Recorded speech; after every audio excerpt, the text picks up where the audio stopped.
Hello, my name is Ulrika Myhr. I'm a pediatric physical therapist from Learn to Move in Sweden. And I have decided to make 5 videos on YouTube about treatment of cerebral palsy. And this is a huge interest for me, neurology and how we can help the children learn to develop. In my working life, I have sometimes been excited and sometimes frustrated with the lack of giving me a plan on how to think about treatment. And I have come to the conclusion that the best gold standard to understand and have sort of as a blueprint for what I'm going to do is normal development. So in these videos, I will talk about just one issue in each video. And the first thing I want to talk about is actually weight bearing, something that a newborn has not been subjected to. They have been twirling around in a weightless condition. But before we start talking about weight bearing, I would like to say that I don't really like rules, but I have one rule when it comes to treating children, and that's that you cannot feel sorry for anyone, because I don't think that's a good thing. And when we have these discussions about treatment, I would like for us to talk about the subject matter. Not to talk about you or me or somebody else, but stick to the subject matter. If we have different opinions, let's discuss. It doesn't matter. We learn from discussing and from doing. So I'm hoping to have fun and a good dialogue with you. Okay, weight bearing. Well, when I'm newborn, my body looks very different from it does today. I'm very flexed. I cannot even extend the hip. My head is very large in comparison to the proportions I have today.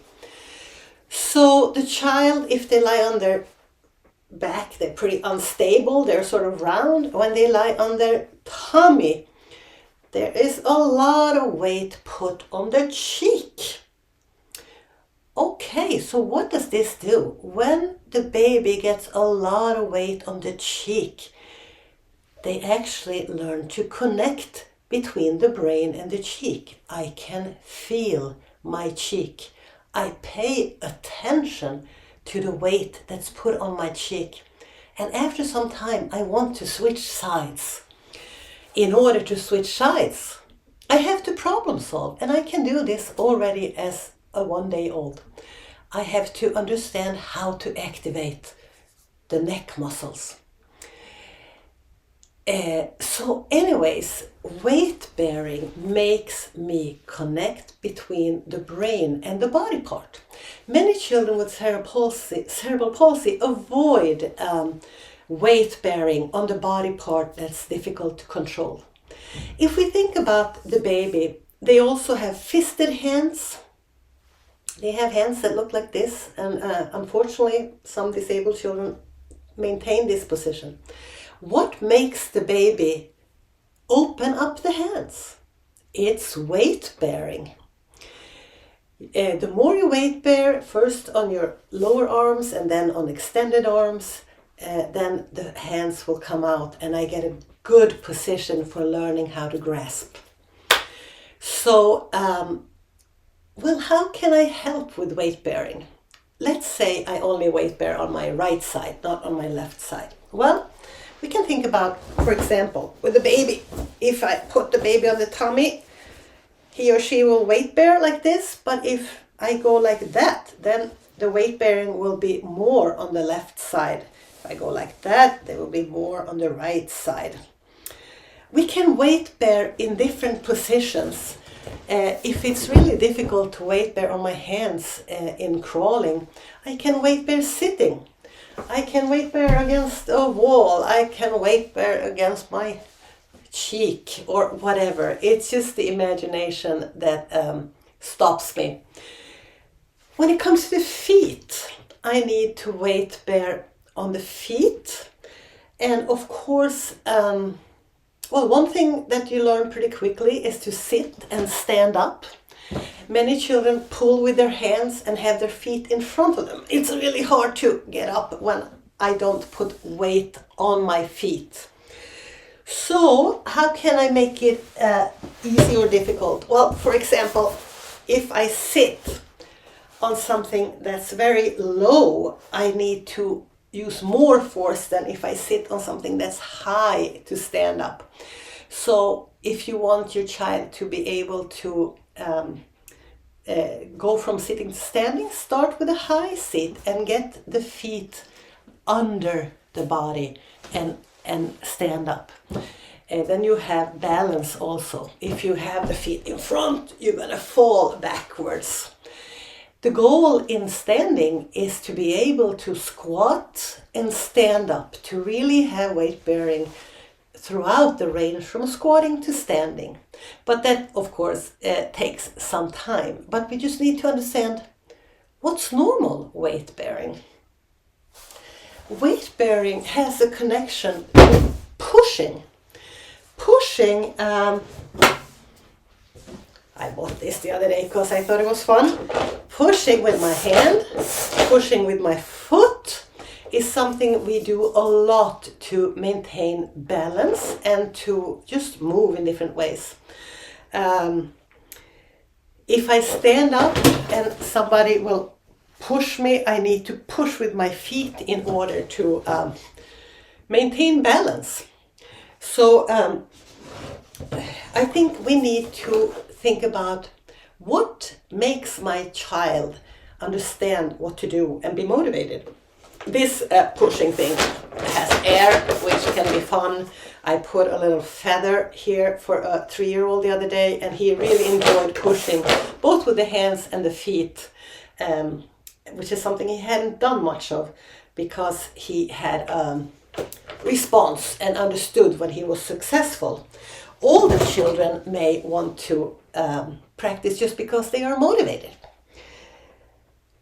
Okay, so weight bearing is something that we see a lack of in children with cerebral palsy. They stand on their toes, or they can't crawl, for example. I think we should strive for every child to learn to crawl, because crawling is more difficult than walking. If you think about crawling yourself, you become pretty tired. And it would be wonderful if we could have that goal. If you think about crawling, if I crawl uphill, it's easier with the weight on my hands than if I crawl downhill. There are always ways that we can make things easier or more difficult. We can have something under the tummy, something rolling so that I can get some help to begin with. We just have to think about no, he cannot weight bear. We have to think about what's the problem and how can we make it a little easier? How can we make it happen with some support or with help? I want to tell you about a girl that I've known for a long time, and she had hemiplegia. Her left side of the body didn't function so well, and her left hand was very fisted at age 9. And she really wanted to learn to put her hair up and button her pants. She was motivated and frustrated. So I thought, okay, let's try. And I thought about the baby. What does the baby do? And I took her hand. I had to bend out her fingers and put my hand on her elbow, and she started to weight bear in sitting. And it was a little bit painful, but it worked. And anyways, that was the beginning. And she did learn to put her hair up and to button her pants. And that's a long story, but it started with weight bearing because that's what made her get the range of motion and the connection between the hand and the brain. We want to give her tasks that makes the brain control the body. Instead of just compensating, we want the child to get control of the body and the movements. So, if you are interested in participating in these discussions, you can follow my YouTube channel. I plan to make first 5 videos once a week about a different subject matter. If you have questions and concerns or whatever, just ask the questions and I will try and answer them. Later on we will have a webinar where we can discuss things. This video is in English and I will make every other video in English and every other video in Swedish, but I will have English subtitles below. Because we are an international community, I have worked in the US and in Russia and in Sweden, of course, and I see that it's a small group, but we have the whole world as listeners. So I'm looking forward to having a dialogue with you as a treater or a parent or a youth or a child, whatever. I think that my one strength, having worked since 1985, is that I've gotten so much feedback from patients that have told me, I want to do this, this works. And weight bearing certainly has been one of those issues. We had a wonderful innovation called Smart Step a long time ago that doesn't exist anymore, but I'm hoping to fix it. And the child really got feedback every time they did the right weight bearing on the foot during walking or sitting to stand. And it was amazing how they learned. So my goal is to talk about treatment and have normal development, normal function as the basis and gold standard for treatment, and to give you hope about being able to learn no matter at what age you're at. And it doesn't matter what level you're at. Every child, every person has the right to learn, to develop if they want to, which I hope and think most children do. So anyways, subscribe to Learn to Move's YouTube channel, or just keep an eye out for the next video, which will come in about a week. And if you have subject matters that you would like me to address, just let me know. Until next time, have fun and think about weight bearing.